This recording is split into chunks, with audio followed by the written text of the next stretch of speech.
And now there's another team here. I jump up, take the high ground here on this little thing. So we can reset. If they do push, we can make something happen. Get the off angle at the same time. Right back. So right, if we would have taken it, as I was talking about it, if we would have taken a D position, we would have stayed here. But instead we kept pushing towards the edge on the other side. Because when you are on the edge, you always kind of have like your back safe. And especially if you want to push teams, you can't do it when you play very aggro. When you play very passive. You can push a team in the middle of zone because you have, you know, several directions they can come from. But when you play edge, they are very limited to just how much they can push you. So what is up, guys? Bringing you another solo to master video, going over basically when I hit diamond, and we got a massive win streak using the tips that I'll be highlighting during this video. In the first game, we actually got Bangalore. I came straight off, I came straight out of scrims when doing this, so I was like fully warmed up, I was fully ready, I was like thinking strategically. I think about this like, sort of like a scrimming or tournament or whatever is like lifting very heavy weights. I don't know if you guys ever have been weightlifting or anything. But if you've ever picked up something really heavy, and then you pick up something that's like kind of, it's normally heavy to you. I'm just gonna do weights. Like, let's say you pick up a 20 kilo weight, not super, like not too bad, right? But it's pretty heavy, right? You pick up a 20 kilo weight and you hold it for like a minute, you do some movement with it, and you come back, and you put it back, and then you pick up a 5 kilo weight. And normally 5 kilos is kind of hard. It's like a bag of groceries. But it kind of just, you know, it feels like a feather. And that's basically what it is when it goes from playing scrims or competitive and then switching over to ranked. It's the same switching from scrims to pubs or from ranked to pubs. There is a bit of, depending on the rank and depending on the pubs, I guess. But there is a bit of a, like easy part to it. I don't know how to explain it in a better way, but last time I brought this up, Chad understood it. So I'm just going to say it like that. Anyways, we got plenty of games in store for you here. Super excited to show them off the decision making. I think this first one might not be insane action wise, but we're going to be showing off a lot of rotation stuff, a little bit more Bangalore. This is not because of Shiv FPS inspiring me or anything. I'm pretty sure that I accidentally had her selected. It's the only way I can make things happen. So what I did here is I was very far away from my team, and this was actually really bad because these guys punished me. Like, I hadn't gotten used to diamond lobbies too much. And I was sort of expecting them to be bad at the game. I was expecting them to underestimate me. So we're starting off this game with a throw, because I got myself killed. I have no idea how he got up there. I think it was a horizon or something. I was just running away from my team for no real reason. Not proud of that, like me just ego pushing like that. Like, I was thinking I could just be out of here, maybe get a pick or something, and then back up if it was too much pressure. But these guys ran up and surprised me with their aggression. Anyways, yeah, my teammates got my banner. They got the res, absolutely clutch. Now we're back on it, we're looting. I lost my great guns, I think it was like Alternator Mastiff. It's not insane, but it's pretty great. And the reason I wanted to push that is because in Diamond you kind of want to get kills early. You do that in Ranked in general, but especially in Diamond. Because in some cases the lobbies get very sweaty. Now the team came back to push me. Or, you know, since they did res me, which makes sense. I used the bang passive and the smoke to kind of bail real quick. Quick head glitch here. Definitely not a perfect hit glitch by any means. I saw 1v1, which I took. Really awkward with the P20. And then I think someone else shot him in the side. I'm just trying to back up once again using the cover of the little box there. Now I have a non-pay-to-win R99 skin, so I'm not super comfortable with what I do. I smoke off the sniper so my Brave can try to back up a little bit. If you haven't noticed, there's 10 squads alive. I've noticed that diamond lobbies this season are extremely aggressive. I think if you want, so I think like if you want a hard farm RP, you just don't take like an early fight, don't take a risk, because everyone seems to be very likely to W key. I think it might be because of all of the Diamond 4 players. I'm Diamond 4 in this clip, but all the Diamond 4 players just kind of sending it and dying for third parties. They're taking bad fights, they don't use... they don't think ahead, so to speak. So now I have R9 triple take, not the best combo. I feel like snipers are just underrated in general. This smoke made no sense, and I just smoked myself out. They were fighting downstairs, so I figured I'm gonna push the Wraith because your Q's out. Easy kill. Then I just get some more stuff, because I didn't really have any loot, seeing as I got reses right here. We go back in.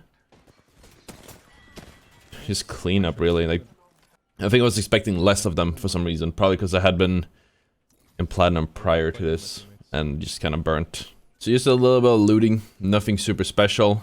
I'm not looking around too much. I think if a third party would have come, they would have shown up by now. I was already like I don't even notice, but I ran up on the roof the second the fight finished. That's a bit of a supportive habit. Because I'm thinking if I go up on the roof, I can kind of... So yeah, I took the charge rifle and the ammo here on the site because I didn't have any energy. I usually try to go up on the roof whenever a fight finishes so I can see someone running up on us, especially if I know my teammate has it and I'm like not low HP or something. That's just a habit I have for like not self-preservation reasons, but like for defensive reasons. If you consider, especially if you're in a very hot lobby, it might be worth considering that so you don't get ran up on. We showed that in the finals, but sometimes you just showing presence, showing that you're ready for a fight will deter someone going for a third party because they're looking for an easy fight. They're looking for a way to catch you digging through the boxes, right? So that's a great way to play it. So when I talk about snipers also real quick, I'm running a charge rifle here. I switched from the triple take. Now the charge rifle uses, I think it's 2 bullets per shot now. I used to use like 4, I think, or 3, and the triple uses 3 bullets per. And I think that even though it's ranked, you gotta keep track of the economy or your economy of your items, and you shouldn't use. You should try to stray away from guns that eat that much bullets. Especially when you are sniping. You don't get to restock on a sniper, so a charge rifle is a bit monka because you can't actually. Basically, like, the bullets you're carrying with you are the bullets you're gonna have for the rest of the game. So I picked up the charge rifle because it didn't have an option, and I wanted, like, a long range, especially because in comp, I play a lot of sniper lately, as a jibby, and because of Storm Point, because the games show up. I might post a video on that. Let me know if you guys are interested in seeing the... I tried IGLing, like, I think it was yesterday, and the day before that, as a jibby. And I goes into some really interesting spot and did some really good snipes. So if you guys want to see that, let me know. Maybe we'll post that tomorrow. Don't know if it's going to be commentary or not. Because tomorrow I am also debating doing a solo to master push. Like we're obviously doing this now, but I'm thinking of doing it a bit differently. It's going to be I'm thinking about doing it in one stream. One live stream. Not like non-stop playing, but one live stream.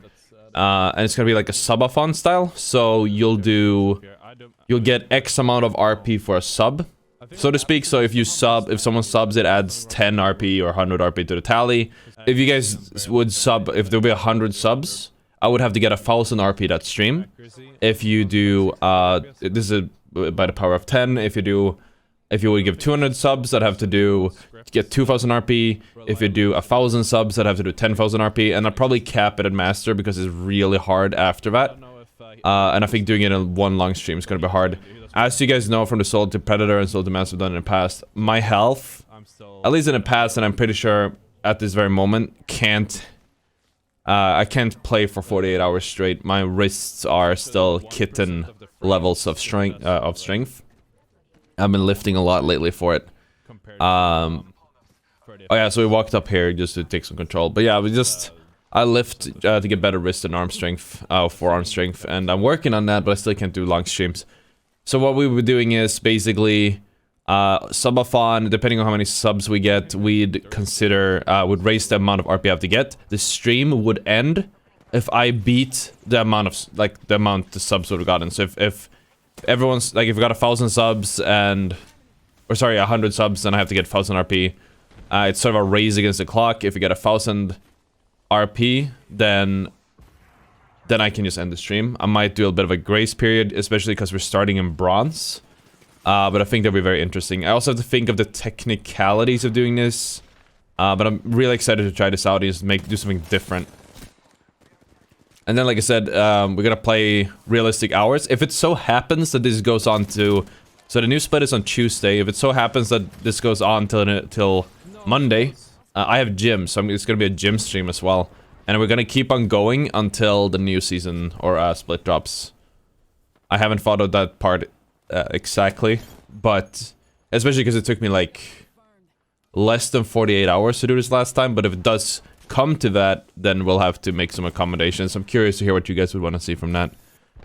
But I think it would be an interesting stream, interesting event. but still moderately healthy. And I'll be streaming on stream. I might pull in a mattress to have it behind here, or I might bring a camera to the bedroom. I'll figure it out. So I think I said we have zone. I did. We pushed this team behind us because you always want to clean up behind, as I mentioned in a previous video. Now what's happening here is this team sent it and got a pick. I couldn't finish the Pathfinder grappled away, so now we gotta fight the Wraith and I think the Bloodhound. No, that was our Bloodhound. There was one more somewhere, I thought. So the Wraith did a really good portal here. He's portaling away and resetting a little bit. I swap armor. I think I swapped the shotgun here. I smoked the Wraith. She didn't really need it though. It was basically done. You always want to try to smoke your teammates if you try to do something as a Bangalore. Let's not talk about it, okay, chat? It says no assist. That's bad, man. So now we move up a bit. So it's a bit of a weird lobby because we have this zone, but there are 4 squads left. So there's gonna be some weird, like the levels of pressure is gonna be really weird. You're gonna have some teams that have taken a lot of space and made use of the situation. You're gonna have some teams that haven't, and are like stuck in weird spots. So you'll see more of that in a little bit, I think. But right now we have edge of zone. I think with, was it this zone or next zone? We'll know exactly how it's gonna pull. I'm not super proficient on Olympus zones. I just haven't played a lot of ranked on here. I haven't played a lot of comp, and obviously pubs don't go that far on Olympus. But yeah, I'm just trying to get a little bit of info. I probably should have been looking for info a little bit more than just jumping around idly thinking about nothing. But I think we have most of the info. There's one, so what I'm looking now, or would be looking for, is where are all the teams at, how are we gonna run up, how are we gonna get in. Like I said, I wasn't paying full attention, which is my bad. Will cost us later. But I really just try to figure out, like, what can we do? Is there anything we can play? Realistically, there's probably a team inside. I think they pinged it. We noticed a team above, we noticed a team on the left side. So, depending on the ending, we might just be locked out here. This might be a very difficult zone. This is where the last one's in. So he scanned a team down there, which I think accounts for every single team. Now, I have a predisposition to be very aggressive in these pushes, and I don't know why. I think I just don't respect diamond lobbies that much. But I really enjoy, I just enjoy pushing them. I don't want to play them too ready. I don't want to play them too, like, positioning heavy. I really just want to push my limits, push the limits of the lobby. This is a small... just knock him out of the way. Super good that I shot that out, because my teammates weren't, that I could have backfired really hard. We should not have stayed at this rock. We probably should have just ran inside. I didn't know if it was safe or not. But I think that was a safe play, because this team has a pretty good angle. We're stuck in a corner here. It's a losing battle. They have a better angle, and like with a head glitch. Like, they see more of us than we see of them. And this is the high ground team as well, so they don't have a reason to run. They can just walk back up. I think they overcommitted on this, honestly. But like, even if I get a pick, despite these good charge level shots, even if I do get a pick, I can't actually win. We can't actually push off of this. We have a Wraith, sure, but we can't make the horizontal, or rather the vertical movement to get up there in time. So yeah, I should have just kept moving, but I also didn't know where the zone ended. I also thought that maybe the platform wasn't in, and that we could make a play there. Now, I think my teammates called us back here, which was smart. Yeah, they're still in there, exactly. So that was, I think that's what I was thinking. I wasn't planning too far ahead. Bit of a mistake on my part, honestly. If there's anything you can learn now, is this is kind of what it looks like when you don't have a plan. When you don't have a plan, the game just becomes difficult. It's interesting. It feels so trivial. I'll just walk in, but like when you know, oh, I want to play this spot, I want to push towards this, I want to do this timing, you try to always keep up with what's happening in your surroundings and try to figure out what's going to happen next. The game just magically feels easier because a lot of people don't have a plan. They just kind of go. Now, you can't be too rigid in your plan, because if you play too rigid, you'll get punished. But, yeah, no, absolutely. Just try your hardest to always keep a direction at the very least. You'll always just find that things are easier. And I think a reason for that is because you end up having more of a disciplined playstyle, because the main reason it's easier is actually time. If you have time on your hands, you can make more decisions. Time is a resource I was debating maybe making a video explaining that concept, but the game has a few resources that aren't really like, they're not written out. It's not ammo, it's not shields, it's not health, you know, batteries. It's things like time, it's things like space, control, positioning. All of these are resources and you trade all the time. Like when we're standing here, we are trading time. We're trading for a position that isn't super good. We could be doing more with this, because no matter what you do, you'll always be giving up your time resource. And we're just kind of trading it for trying to get some space, some control. But we could be looking for info. That's also like I said, I haven't mapped these out fully. But yeah, no, info is also a massive resource. And if we can get, when you are in a position, you have the position, you should try to use the time instead to maybe even look for more info, more positioning. Maybe more loot, obviously more tangible things such as, you know, I guess the loot is tangible, but then something like a pick or opening another team, you might be able to bully someone off of a position. It is just very underrated as a concept. But yeah, if you guys want to see that, let me know. I'd have to sit down and think about it, maybe talk to a coach, just to kind of bounce ideas off, so I can actually do this properly. Because I have the concept loose in my head, but I'm not sure how I would articulate it. So what we're doing here, let me just explain this because I was going off on a tangent. I'm standing here, my teammates are standing there, because we're doing this because I want to do a crossfire. If this team, for some reason, they shouldn't, but if they, for some reason, decide to run down here and push my teammates, I'll have a crossfire. So either they have to run all the way out here and try and push me, and then my teammates will have free shots on them, or they run onto my teammates and then I have free shots on them. So this is crossfires are super strong because there's no cover for them, and they will get shot from 2 angles and they will lose every single fight. I think they recognized that and they didn't push. This is also a caustic team, so Walk says try to kidnap someone. Always good to go for kidnaps. I don't trust my ranked teammates on it. I don't trust most people in kidnaps. It's a very difficult thing. Shout out to the people who can consistently kidnap. Right now, we're really just betting for something to happen. And what we're noticing with the scan is we're poking, and this team in the back are starting to move up a little bit. They're trying to make an entry. Yeah, I've even called out. The other team pushing right now, use pressure. So what's happening is we're doing a squeeze. The other team is moving in. The other team doesn't have to move in if you look at zone. They can just stand outside and wait. But us shooting made the other team who has the winning position think, oh, we can walk in and get some kill points. Maybe they don't have any. Maybe they've been camping all game. I don't know. Or maybe they're just greedy and bored.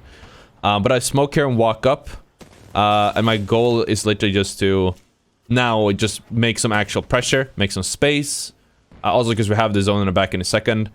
Once again, looking around, checking what angles are open and whatnot. And this ends up really well, you'll see in a second. Because I break the door with my smoke.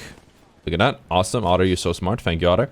And now we have an opening here. I get to finish the caustic. So now not only do we have space, they don't have the caustic, we also have... they're man down.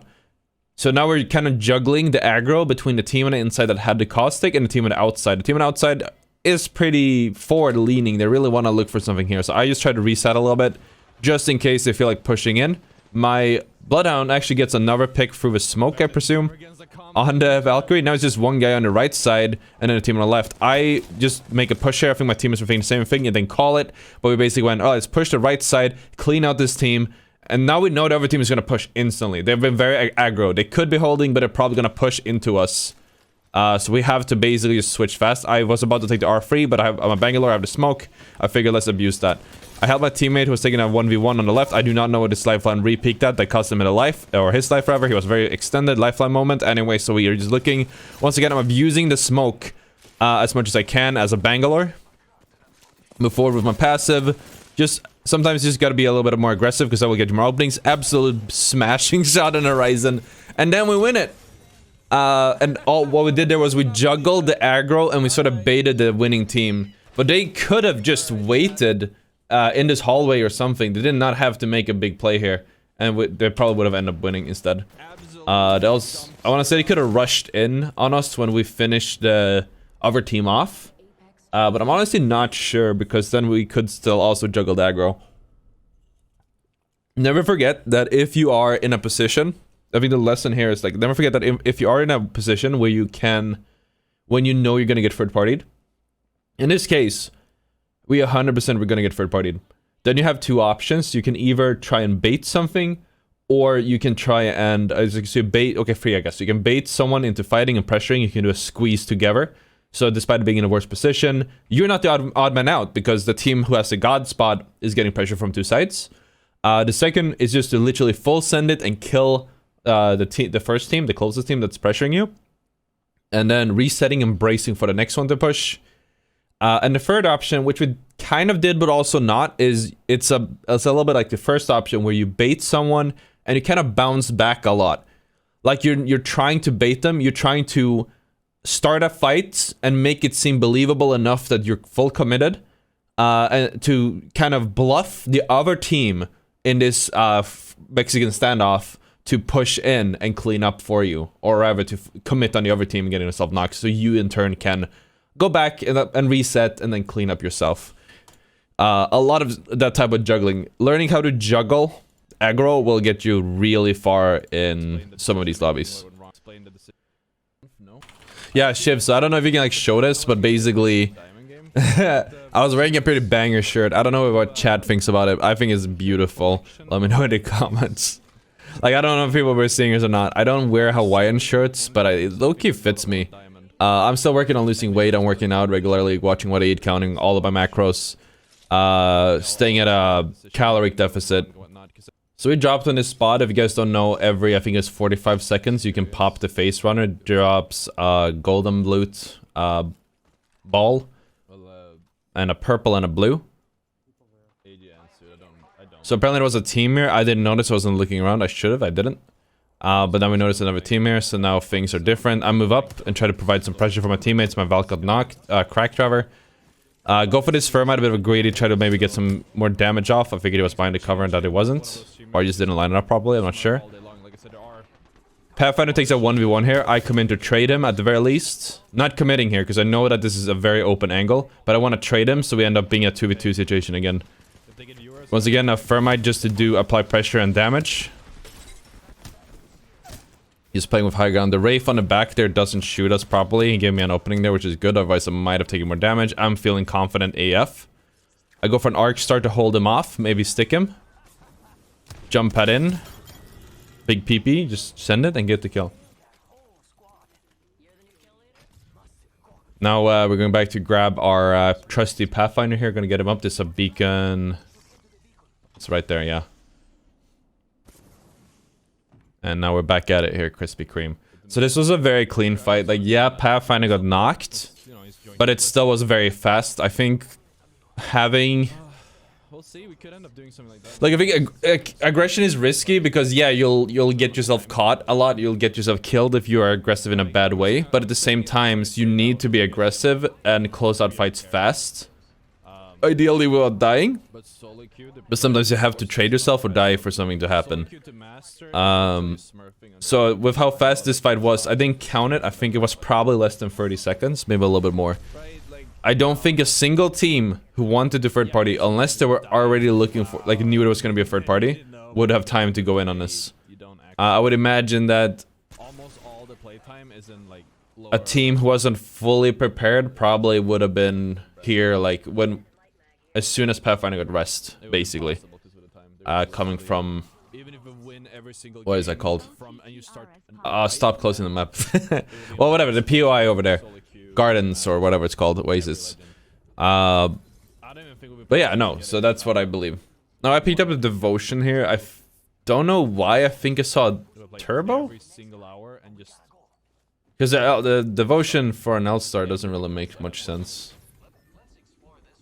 We'll see soon, I think. I'm gonna run a really bad combo and it's Wingman Devotion. I don't know why I feel like... I like to mention that in VOD. I'm gonna run a bad combo Wingman Devotion.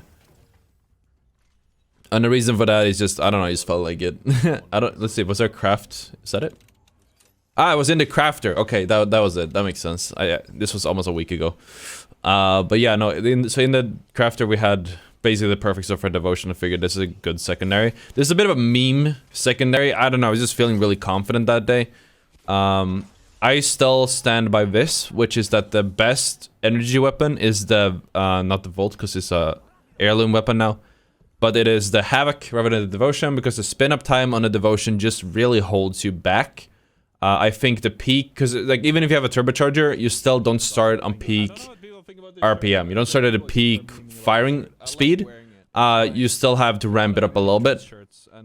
And I want to say, I haven't done the research on it, but I want to say that the Havoc has a higher, lower time to kill if you count the first burst of shots. So if a Devotion and a Havoc shoot each other at the same time, I think that the Havoc will end up getting the kill first, and so it's more consistent. And when it comes to games like this, you don't want whatever's best at its peak, you want something that's best at its lowest, you want something consistent, and then you can pop off with it or whatnot.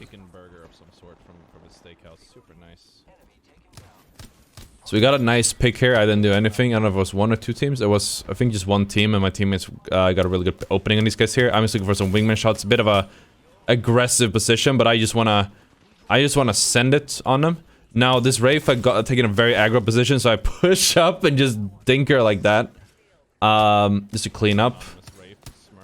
I think Pathfinder is pushing the last guy. I think it was a Valk, but he got her, so it was really good. I just have a pretty solid team this game this time around, which is really nice, because this grind has been pretty gruesome when it comes to finding teammates to do over 100 damage. So it's really cool to have some people that can not only pull their own weight, but pull my weight to a certain degree. But this is, I want to say that if the Wraith hadn't, no good third party, but if the Wraith hadn't been pushing up on us, this would be a good example of playing explosive, because I put a jump pad down, I was ready to push on it. It's very risky to make a jump pad, because it's basically a free death if you don't do it properly. But I do think it's very useful. Now I'm looking for some instant aids. There's a Horizon doing what Horizon shouldn't do, which is stay on top of her lift, which I actually mentioned in the Horizon guide. She did not watch it. You never want to stay on the top of the lift. I never even go to the top of the lift mode. Why can I not talk today? I normally don't go to the top of the lift myself when I play Horizon, because you are extremely exposed, and even less sit still at the peak of it. Oh my god. There's a Devotion coming out. So another thing that I'm like about the Devotion is that it's incredibly slow. Like it slows down your movement speed. Way too much. I don't like that. But that was a nice cleanup. You just got it off angle. Dude, these are diamond lobbies, man. I mean, my team is chilling. So we are in hydroponics. The zone is closing. I have no idea where this team came from, but they must have been running far. Just to do an attempted third party, and it absolutely rolled. So we're just cleaning up here, we're resetting. Odds are nobody should be pushing us, but at this point, honestly, man, I wouldn't know. Honestly, at this point, it can go either way. We got really unlucky. TGB got knocked a bunch.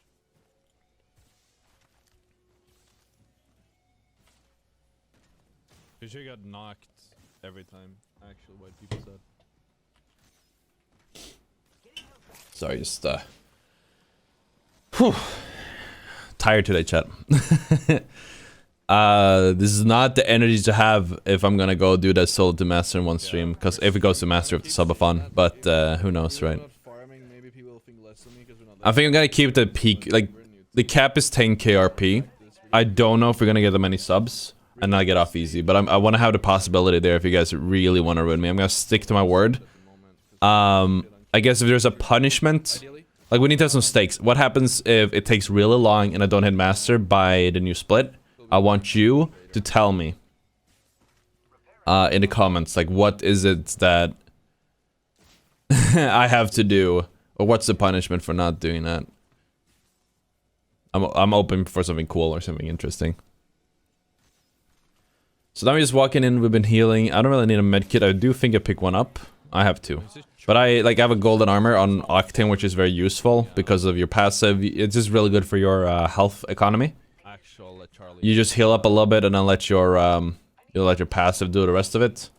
Just allows you to make a lot of plays with this, or ring plays, I guess, so to speak. Yeah, I moved to solo queue because we're done. Scrims. Sometimes I forget how convenient it is to play Octane. Extremely convenient, just being able to run around and just get your health back up. I noticed that when I play like Wraith and stuff, it's just damn. And also like the speed, the explosiveness, it's just a really good carry legend. So now we're just walking in towards the edge here. Game plan for contest and whatnot to deal with that. Waiting for my teammates to chill. I don't remember if I switched the devotion here or if we keep it. Just looking at it now, I wanna tell myself to switch it. It feels so off. I don't even know if I used it that much this VOD. Other than that one kill. We'll see soon enough. Because you don't get to, against a good player, you usually don't get to commit to with the devotion. Like I said, the TTK is kind of low with the ramp up. Yeah, it has like a 40 bullet magazine, but you don't get to do anything with it. So I think I heard gunshots. Yeah, I heard gunshots right here, so I decided to jump forward. I am a little bit ahead of my team, but I was like, you know what, let's go for it. Feeling confident, I know my teammates are gonna back me up. I got stuck on the ledge here, but then we keep moving. They were waiting for me. I think they heard the jump pad, so I had to back up real quick and reset. My teammates rather do a good job just cleaning up. Not only one, but two. So I want to say I actually did help here, chat, believe it or not. I'm dropping him an armor and I'm hot swapping myself, so there's a fresh armor for him on the ground he can pick up. I don't know if he takes it. He doesn't, but that is a really good micro strat that helps a lot in these lobbies. And now my teammate gets knocked. I have a golden backpack, which is great. Some solid shots with the wingman and then the whiffs. But yeah, I back up a little bit. Can go for the res here. We even have the fresh armor. He can take the gold. I wasn't really paying attention to that at the time. But yeah, there was a golden armor he could easily have taken there. Or I could have taken. Even though he had he got killed by my gold backpack. So this other team is somewhere outside just pressuring us. Actually, they're in the tunnel pressuring us, but they are around. And we just move up full PP, big PP style. Apparently it was only a fuse as well, so I don't know what the hell he was doing. But we just walk up a little bit, heal up, we reset, we listen for more. I probably could have taken the high ground here on like the little donut ahead of me up here. And just looked for, like I'm doing now, just look for more teams, look for a way in, planning ahead. But I don't see any more teams, so I figure, okay, we're kind of good here, we can chill. Let them loot a little bit. And I'm just playing around to see, I think Valk didn't... Wait, Valk is just not batting. I don't know if he doesn't notice that he needs to heal up. I'm getting better at it though. Getting closer and closer. Okay, here we go. Making me anxious over here. I'm not even playing anymore. So I think what we're doing here is we just kind of decided to play on edge. Like, I'm not really talking to this team. It's all just a synergy. As a whole, there's a lot of like unspoken things. I don't think my mic works. I've had a lot of issues with it with the game. So I normally just don't use my mic, and instead I try to ping, I try to lead. And usually they seem to know what I want and back me up properly. But these guys just are great. It's a great team. Pull off like super glides. It doesn't work if your teammates just don't have brains, so they don't like have the chance of hitting them. If you don't have brains, you don't have the experience to know what's necessary. So sometimes you get a team that just doesn't know, and then you need to communicate to them what they need to do. So this team was holding grow towers, a bit split. We're just kind of playing around the houses here. I didn't want to commit too deep too early, especially with how especially with how these lobbies play out. With a lot of people just sending it on each other. You don't want to be in the middle of everything happening. We don't have info. We just got here. We're just trying to like play edge, play moderately safe. But at the same time, maybe look for a fight or two so we can get more kills, because it's fun. We're having fun. Did it pad? What was the sound? We moved up a little bit to take a little bit more control of the map here. I want to say we don't go deeper than this, but we'll see.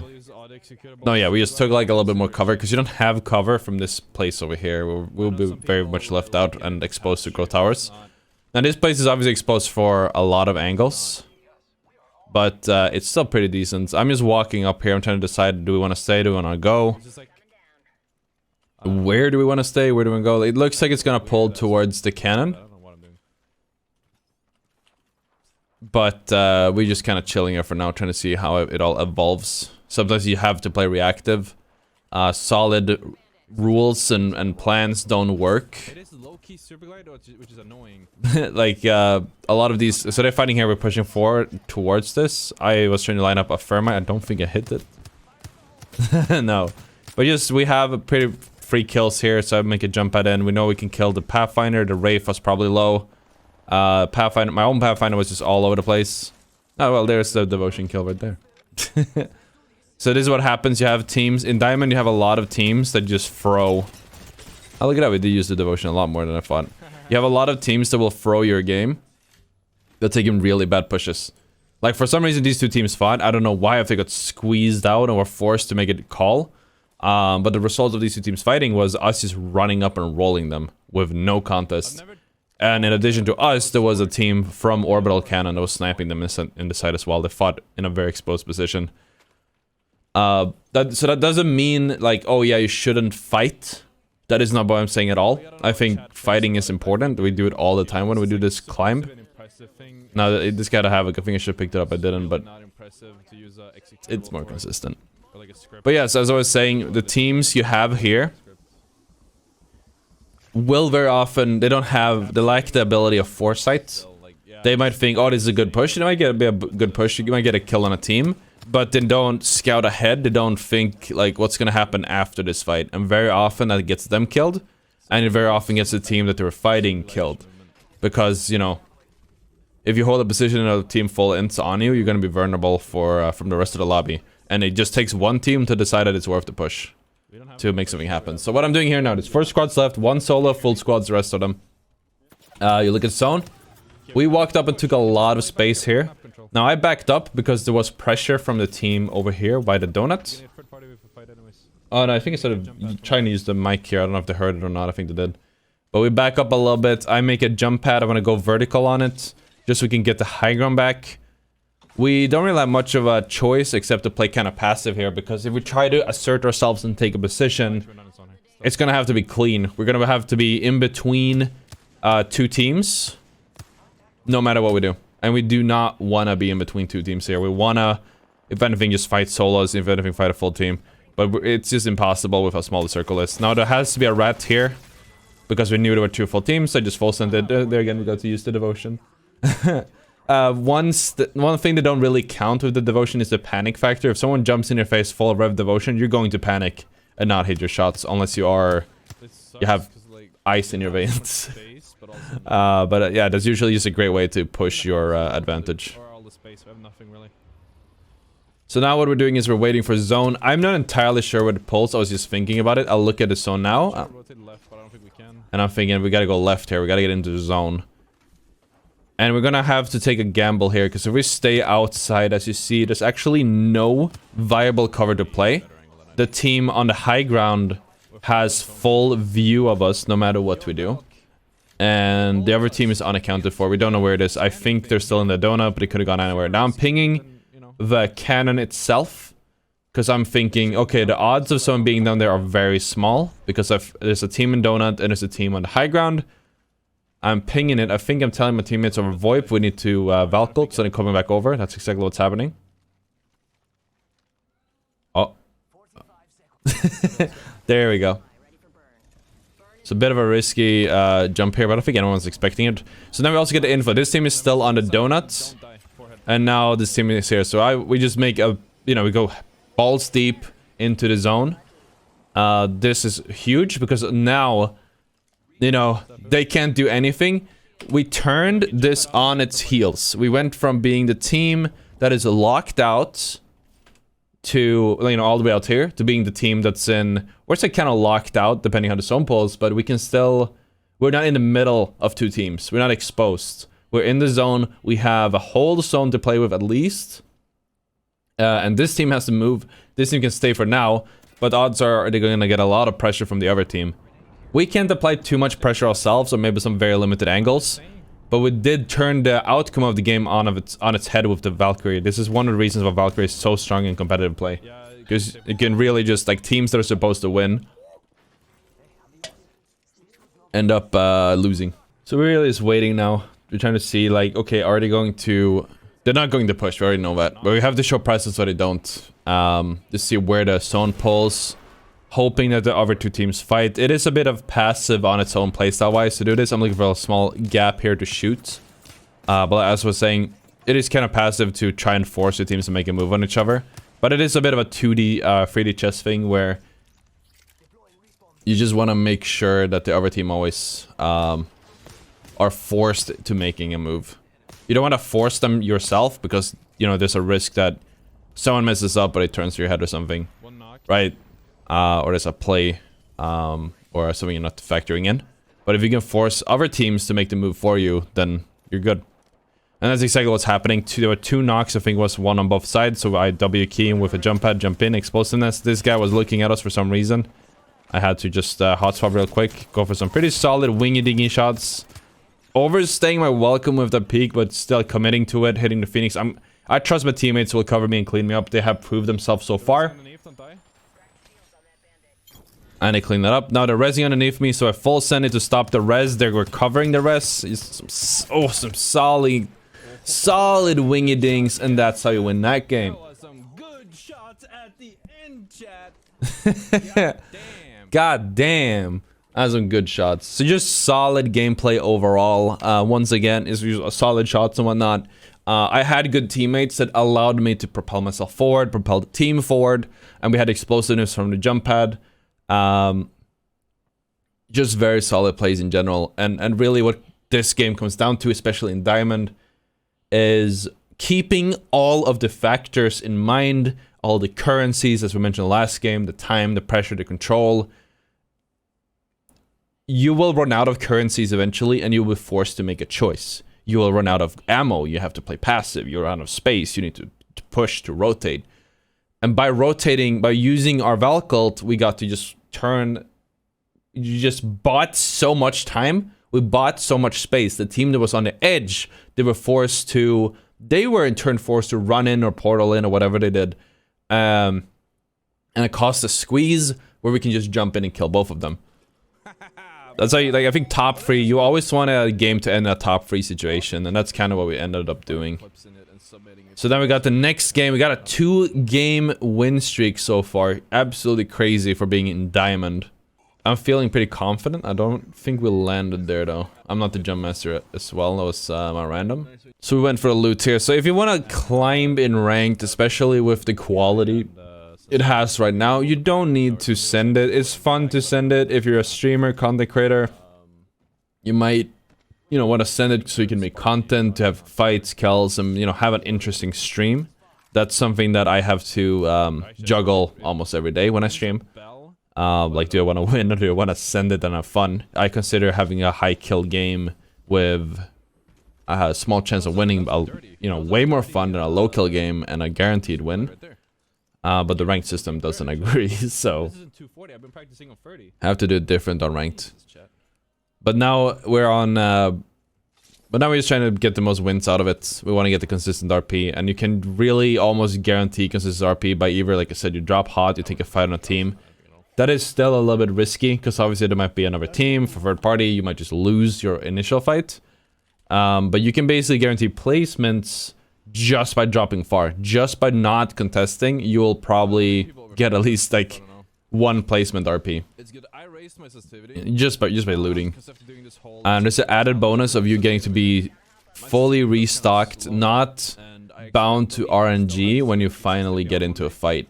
If you hot drop, hot dropping exhausts the resources from the drop, so if you hot drop you won't have, like, obviously the other team will have some of the loot from the POI, and when you guys are done fighting each other, there's gonna be, you're gonna be lacking ammo, you're gonna be lacking heals, you might have more armor, but you're going to be lacking 2 very vital resources. And then if another team comes up or you have to play slow, there's really nothing you can do to reset the game. But if you drop this far, you can usually loot not only 1 but several spots. There's a lot of hard stuck Diamond Force that just drop hot and fight to play like pubs, because they're like, oh, there's no consequences. But if you want to get RP, just punish that by not dropping hot. Just don't give in to temptation. I think discipline, like, yeah, but you gotta play smart, and I think the second part is just having discipline. It's almost like the key to make it in these ranks. So we're very much playing edge here. We got a really bad armor situation from the was it Grow Towers? Yeah, from Grow Towers. So we kind of just running in here looking for stuff to get. We're gonna eventually start moving because this one is about to close, but for now We're chilling. I have R301, I have a Mastiff. Should allow me to pop off if I do opt to go for an aggressive play rather than a sniper play. It's a bit of a nothing happening here, so... I'm just talking to chat a little bit, we're looting. I'm just gonna skip ahead here. So we're rotating towards a rift, because that's where Son is pulling. I don't think we pulled the map up. It's not like our body is like... It's on me. I'm like feeling very confident. I'm just like, okay, let's just walk it in. We dropped extremely far. The dropship literally ended where we jumped off. I don't think a single team stayed in the ship for that long, so it was like almost guaranteed we're not gonna run into anyone for a long time. So I'm just very chill about it. Trying to find like something cool to loot, make sure that we're good set for mid for late game. And now we're pushing towards the middle, or into zone rather. So we just want to get basically into zone, maybe play edge, maybe play deep, depending on how it's gonna pull. But we know that this isn't looted. We know that we can grab whatever's lying around. And I'm kind of still practicing the super glides. I'm working really hard on hitting those. I'm starting to hit them kind of low key, but I'm still working on my super glide. So I'm making myself a backpack, making myself a stabilizer. Once again, just trying to loot up. Because it's a resource, chat. Getting good loot in ranked is hard. Or can be hard. And being a loot goblin is almost a cheat code in some cases. Because you will... Some people just throw their own macro game. And they don't get loot, they don't get positioning. And if you can get one or both, you are so much better off than anyone else. Now, if I run into a team who have been fighting all game with red armors, it's game over for us. But the odds of that are very small. Our RNG is also kind of bad. I'd say that every rank is like every rank jump up. But yeah, I think this rotation made a lot of sense to go from the north side instead of from the center. Because odds of someone still being here, especially with how the dropship went, are so abysmal. Abysmally low. And we ended up not finding anyone. So we got into Turbine just like that. Now Turbine has been looted for most part. It's actually a fight going on here. So I just feel like big PP energy and want to push. I actually have a Revenant. I did not think of this at all, but normally we want to like Revenant Octane for these things. I'm just kind of sending it. Then now we just start hitting some pretty good shots, just cleaning up. This has been absolute chaos. And these teams were not expecting that. I'm waiting a little bit for my team to come. I actually did a Revenant push, but I fermated the lifeline out of cover. Hot swap real quick in the open, looking for the last one on their team wherever they are. The smoked can't be far. She was actually in the smoke, and now she's dead. And just like that, we have almost max KP. Sometimes it just takes one fight. You don't need to fight every game. You just need to take a smart fight and you might be fine. Now, and like I think this fight cleaned up pretty damn fast, so I don't think the threat of a free P is there. They could still end up coming from like the east or the south, but we are, like we mentioned in the previous video, we are controlling the north end, the northeast. That's where we walked from. From our own POV, we saw that, oh, there's no risk of being here. There's nobody else here. So winning this fight has unlocked a lot of space that we can work with moving forward. Which, as you can see, yeah. No, you don't see a single team here. Nobody to third party. If the fight was drawn out a little bit more, if there were more knocks on both sides, maybe some team... Maybe a team was making their way there, but we closed it out to the stop. Or maybe one team would make the decision to, oh, let's push this. Instead, we just got that completely free. So, quick cleanup. Now I'm waiting for my teammates because I'm about 10 seconds, if not more, ahead of them. But I do want to take this house and just get on the high ground. Use a look ahead, see what's going on. Do we have any other teams? Can we make a safe passage? Continue rotating through edge. I don't like going here. There's actually a fight here as well. So normally I would want to go here because we can just rotate in. Sorry, I'm getting distracted by my own voice. Here is very risky to go. There's no cover. They have a really good high ground. So normally you would want to rotate from this side. Also because it doesn't end up in the middle of the zone. But then there also was a fight here. So I decided, alright, let's look for something here. I walk up on the left here. So I'm just really looking. I'm not trying to commit. Right? Like, keep that in mind. You might notice that, like, I'm not popping my Octane stim or anything. I'm trying to keep it ready to stim and run away. I'm just walking in. I'm looking for something. Maybe a team. overextended, resting in front of me or something. Because if I just kind of stop there, we know there's teams around, but they just canceled it and I slipped there for some reason. My teammates have the same read. He actually pinged them earlier. I didn't notice that. So now we're going for the cleanup here because these guys, I think they just closed out the fight and I didn't notice. I'm taking a very wide peek here, a very like risky angle. Hot swap though. Pushing for the 1v1. See how I'm always working with cover? I try to just limit myself to fight one at a time. This guy did not expect me to be that close. I got a very easy kill. Did we have that guy in my team before? I don't remember. I recognize the name. So that, I don't know why the Ottr was resting. There was no audio on that, but we did get a lot of damage, and there's the cleanup. Very easy. Quick hot swap, drop the armor, just in case we have to swap, you know, go back and do it sometime. So this, I made a TikTok on this. You have to stand on the handle for that little bin if you want to climb up, but you also gotta have your hands out. If you have a gun, it won't work. So there's another team over here now. We're feeling confident. We're sending this kind of. They took the car. I guess it was a Smurf rat that ran away, and there's no point in chasing that. Cars are just. I do not like cars. Or tridents, rather. So we move forward. We soldier on. We love more kills, limbs. That's fine. We can still play space. We can try to control the north side of the map. I wonder if there are people. I don't know why. I think I'm always just inclined to do from the north side. I don't know if that's because the map is like usually good from the north side, or if it's just like a mental thing for me that, oh yeah, I always want to approach from that direction. But it just feels safer for me. So we are, instead of, we're not committing to that, because once again, that was a really bad push to take, especially with how the zone's pulling. So instead we turn back and we head towards this high ground. It's kind of zipping up. Very risky zip to take, but we didn't really, nobody really showed presence, so the odds of someone being here are very low. They could be trapping, they weren't. But it's obviously a factor at all times. I'm surprised looking at this myself because I didn't consciously think about this when I was playing, but I'm really... I'm very rarely committing farther than edge. This might have been because of the scrims leaving an imprint. But whenever you took an early position, it didn't work. Especially, and it definitely doesn't in these ranks. Like, I'm walking up a little bit now, but we don't take like super deep and set up or anything. We kind of just trying to make the best of what we have. If I'd say there's a spectrum between reactive and solid plays, we're definitely on the more reactive side. That being said, we're still pushing forward here. We're still looking for a little something on this team, but it's not like we're soldiering on just too hard. So I'm feeling confident though. I want to look for opening on this team, because this is also a factor. Oh, okay. There's a factor with teams in ranked.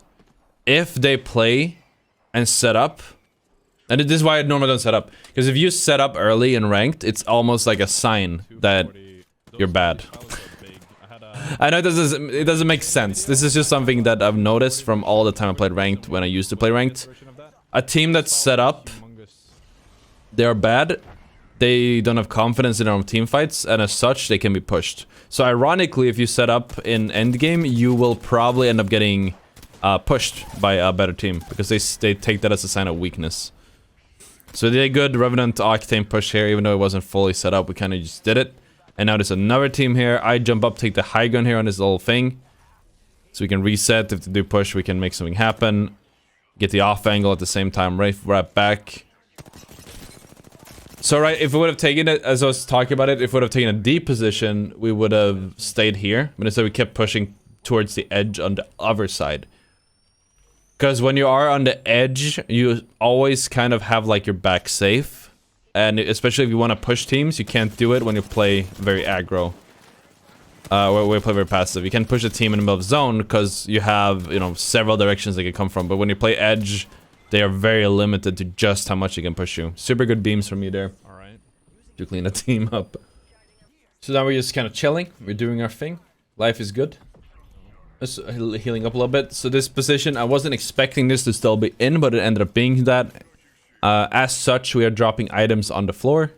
Just setting up some hot swaps. Just getting info. It is risky to stay here because we are getting a lot of aggro from the rest of the server. But if any team wants to push us, the rest of the server is right there. So it's a bit of a house of cards situation. They can't actually make a solid move without getting punished by the rest of the server. And as such, we just sit here, we trade a little poke. Actually, don't have a reason to trade poke over and showing presence because obviously we have red armors. But hey, why not? We also probably have more loot than any other team in this in our vicinity. So poking ends up working really well for us in this situation. And my teammates understand the assignment. Like I said, it means a lot because I'm not really communicating with them that much. I'm just really walking and pinging, and we always kind of connected at that level where we know what has to be done. It obviously could be a lot cleaner if we did call and set things up. What the fuck? But yeah, okay, so this is really weird. I don't know where this rat came from. I guess I should have expected that. But this guy is such a problem. And like I said, you want your back to be safe, and we were expecting our backs to be safe because it had been so far. Instead, this guy is just in the back there, and we can't take the high ground we want because he keeps pressuring us from behind. And it's hard to also play around that because we have very limited space. Because of this guy, now we have limited space. Before we had a lot of it. But now we have the team on this end here on the south, southeast. They're pressuring us, so our entire east side is compromised. We have, in reality, very little space because of this rat. Because now he also takes our west angle as well. So nowhere is safe. Now he has a self-res and a heat shield. He's just planning to stay there forever. He's gonna die now, right? We just had to put all the focus on him. But the missile swarm from Valk ended up getting it, so we could actually have a better chance. Now the team from the east are still just kind of holding, being a thorn in our side. Zone doesn't end on us, which means we have to kind of start looking for something else. Not setting up too locally, not getting too attached to the position. But very clearly, we're not going to be able to stay here. Especially, it's a top 3 situation, guys. Do you remember? You gotta bait. You can bait, you can send it, you can kind of like force them to make a decision. But overstaying here will not work because now then like they're gonna make some moves on us. So I walk in here and I try to take this space. By taking this space, I am very exposed at this very moment. I'm always like, I was looking for pick here, but it really puts me in between these two teams. But we could get the high ground right here, this whole thing.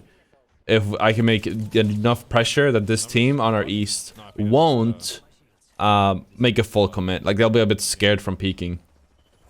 Because that's how space works. If someone keeps shooting at you from one direction, eventually you're gonna stop looking that way. And that's what you're noticing. They're getting more and more passive as we continue to just bash them down. And that gives us a lot of play, like a lot to work with. Now, this team pushed right underneath us. They just pinged it. I think I heard it. I didn't hear it in the VOD because it's kind of low. But I decided to take a pretty aggro peek here. They should be right underneath us. And they are. They even Watson ulted, so I caught him completely off guard. Get the pick honor here. There's just something about teams that play this passive to me that just screams, hey, come and kill me, right? So it inspires a lot of confidence when it comes to me. This jump pad was a bit risky. Could probably got him beamed if someone was paying attention. They weren't, though. Now it's a 2v1, v3 situation. That guy's all the way back with a charge rifle for some... Oh, that's the other team. All the way back there with a charge rifle for some reason. That was an incredible dumb move. They apparently are not watching this video ahead of time, but... I don't know, I guess maybe us pressuring them forced them to walk all the way south and try to come from there. But the position we have, our only real weakness was from the east. So they ended up walking behind the other team. Now both teams are on the south side. Why would it go there? I literally said it in the VOD as well. Why would they go there? Now we literally have a free beam on them because they don't have cover. I think they were trying to just get a good third party there or something, and it just backfired super hard. Maybe they were trying to set up a squeeze or something, but we just... cleaned out the other team way too fast.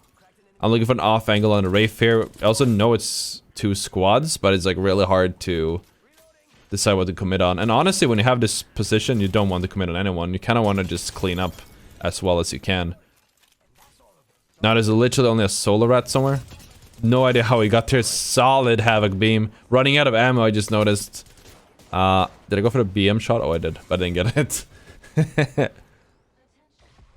So that's how, in reality, like we were assertive, we took a position. What worked here was that we just really played aggressive, which forced the other teams to make mistakes. Because at the end of the day, chat, like, anyone can play the game. Anyone can play the game correctly. But everyone will make mistakes. And, like, if two teams play the game correctly, there's a set way to play it.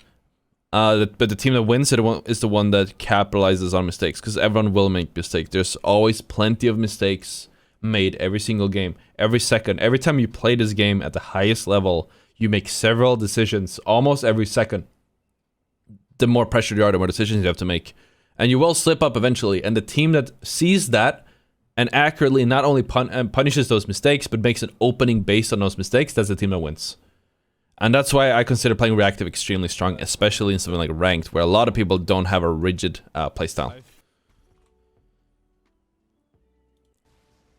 So now we got Go a Girl, and I can't read that. But we're dropping Docks. Pretty solid place to be. I should not Docks, drop on Icarus. But yeah, just looting this. I'm just gonna skip ahead from the looting phase. I don't have anything to say about this. Once again, getting a robot right after white will give you purple. It's nothing, well, so... Okay, let me... Apparently it took me first. There we go. So we decided that we're gonna loot this little Docks part here, and I'm running up to Oasis. I think we're looking for a third party, because we want to get the early KP. Once again, the plan is understood. I'm not really communicating with my team. We kind of just know what we want to do. I have my jump pad, but I'm not really committing on it too hard. I have... There it is, though. We just want a little bit of info, but I don't want to full send it. I very rarely do. There's a crypto down here for no reason. I broke that, so now they don't have an info. And there's the other team. So now, hopefully, we should be able to make a pretty solid push here. We don't have an entry. Like, even though I broke the drone, they weren't paying attention. This guy's just crafting in front of me. That could even have been a pick. But it's a bit awkward with a stock wingman skin and no sights. That being said, they're very split here, which gives an opening for us to move in. 2 squads for sure. And also, these guys are split. I said 2 squads, but like, I'm pretty sure it was just 1 squad, and that's like when I'm watching it now, it seems to be the same squad. It's very split. But yeah, so we can kind of move up on this. We got 1 pick now. They're still very split, playing very weird. We can move up here a little bit. I'm working with cover.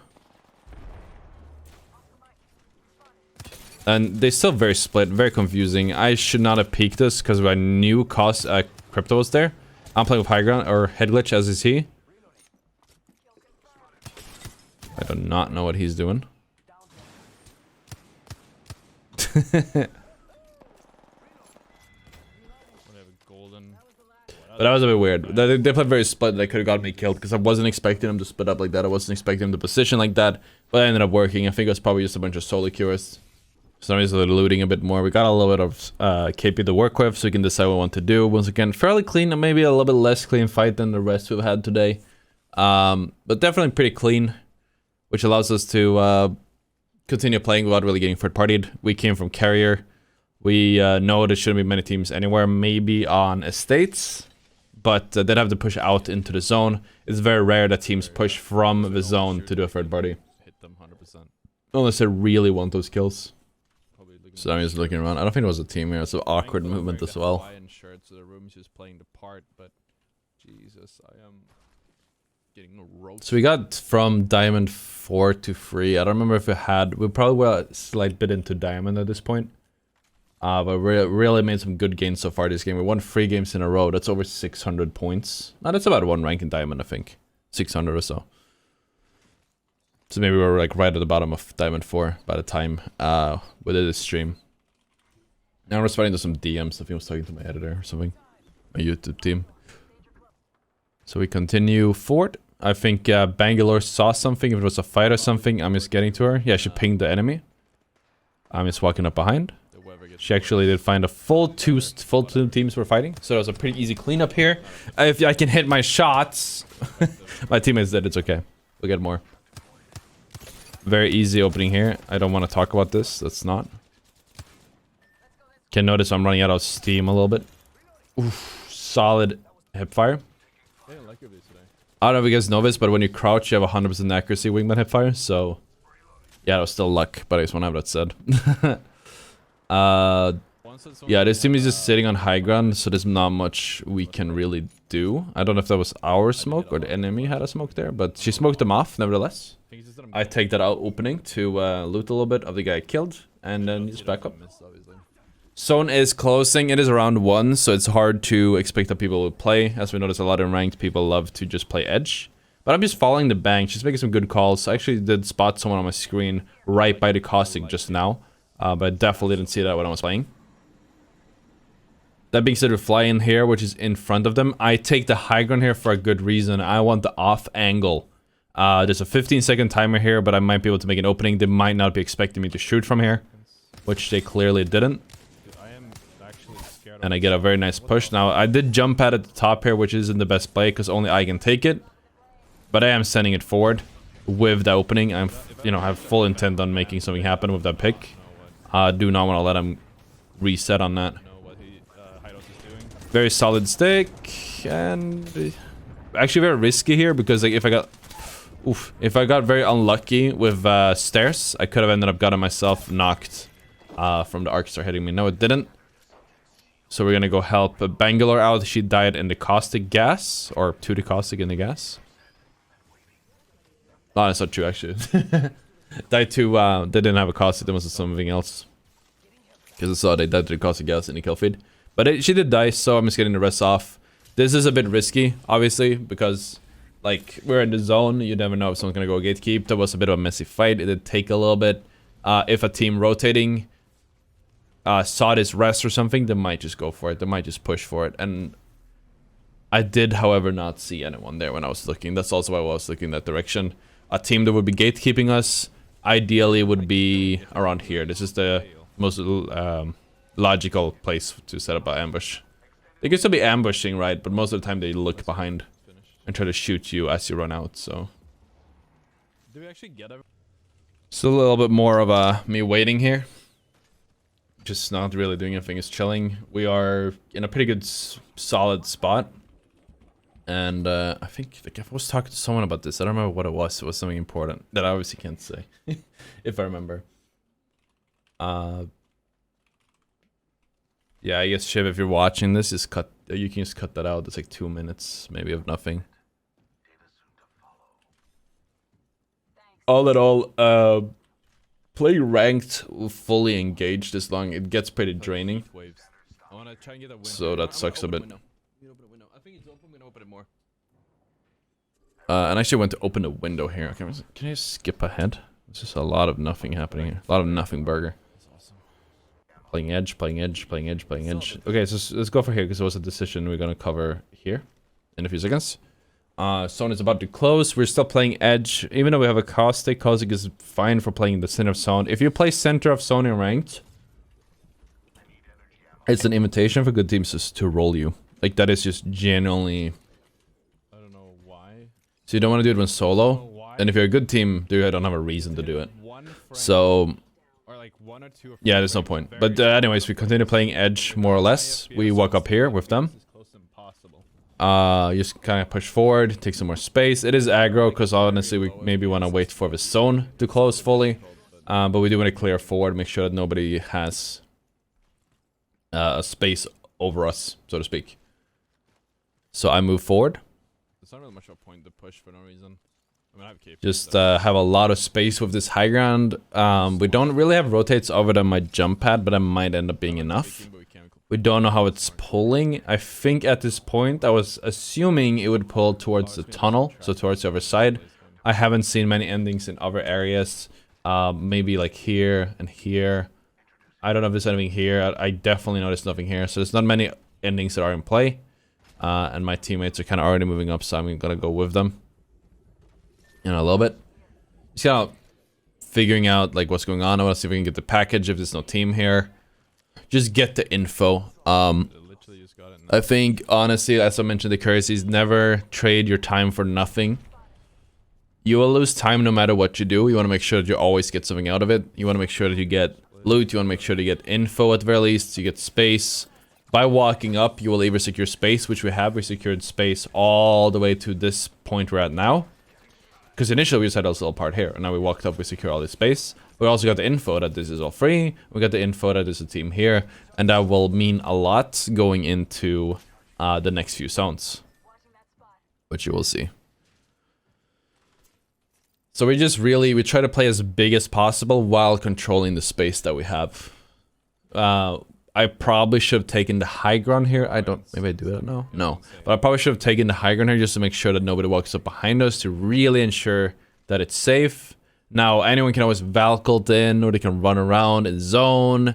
You know, like, just because you covered your back doesn't mean no team is going to be there, but the odds are significantly lower because most teams just walk in on the edge, either as rats or whatnot.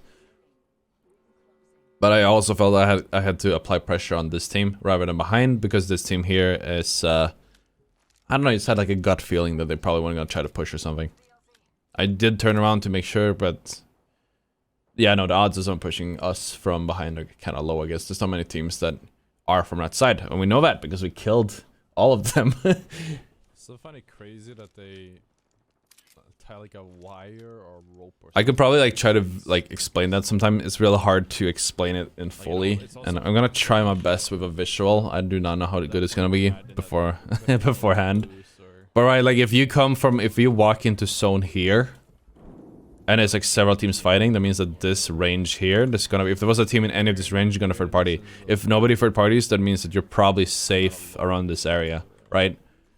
And then you can continue moving. Same logic applies. If you don't see a team, then that's safe. And you can slowly check off the list. Oh, there's no team here. There's no team here. There's no team here. And then when you move into the next zone, which is obviously smaller, let's say the next zone is like this. You know that, hey, we know that no team was in this whole area. So we know we can set up not only here, but we can stretch out and control this whole part of the circle. And most teams don't want to try to challenge the later you get into the zone as well. I know, it's like you could now the ending obviously pulled to us. I had seen this ending, I think the day before, and it would end right here. Right where we are at. So I basically just, I don't know who made a call, I think it was followed my teammates, but we set up on right here, and just said, okay, we're gonna play passive.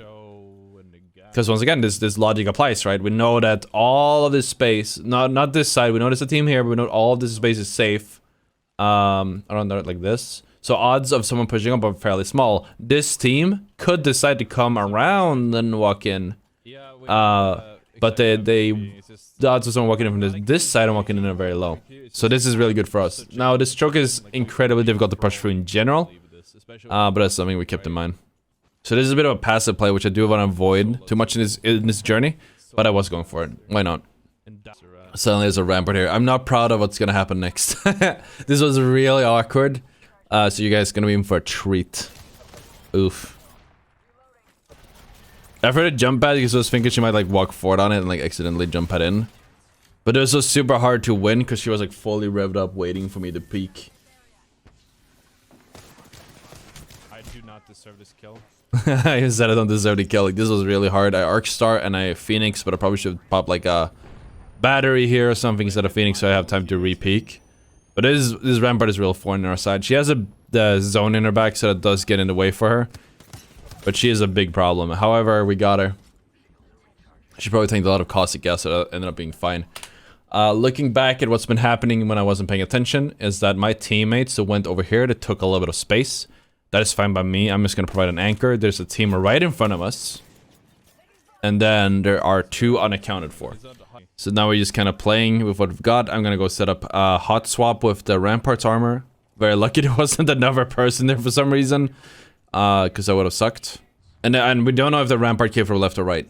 By the way, we have no idea. Because like I said, it could still always be someone who runs in. But I guess the odds are she came from the right side, because we would have seen her if she came from the left. As in this direction I'm looking at now. So now we have the winning spot. My teammates are playing very wide. And the problem with that is, it's really fine for them to play wide. Normally you have space, but the rotate from them to me is incredibly risky.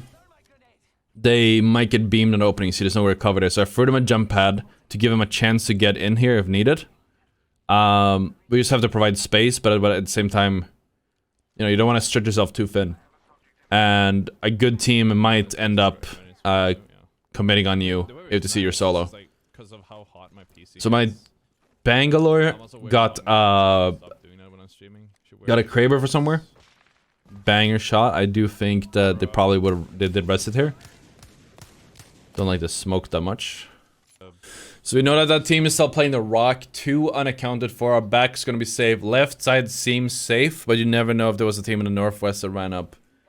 So our biggest threat is right on that rock. They walk up and actually take the rock now. I guess they're playing by the edge before this. And do a good Bangalore ult that really washes us off. We back off. Not sure I agree with that smoke because that really limited our our view here. We couldn't see if the team ran up or anything. But it seemed like they weren't pushing. So like, at least that was good. Random Wraith ran in. Now it's a 1... It's a free team situation now, presumably. Maybe a rat. So we'll have to see what happens. I'm hot swapping because I took a lot of damage. I probably could have popped like a battery here. Actually, I ended up doing that. Like, we have the ending. We have a caustic, we have the ending. Realistically, we just have to play passive. We play on the position we have. And we should end up winning this if we just play our cards right, if we don't throw. But that's a pretty big ask in ranked. Very big ask, especially for, I mean, with the aggro, I feel like playing.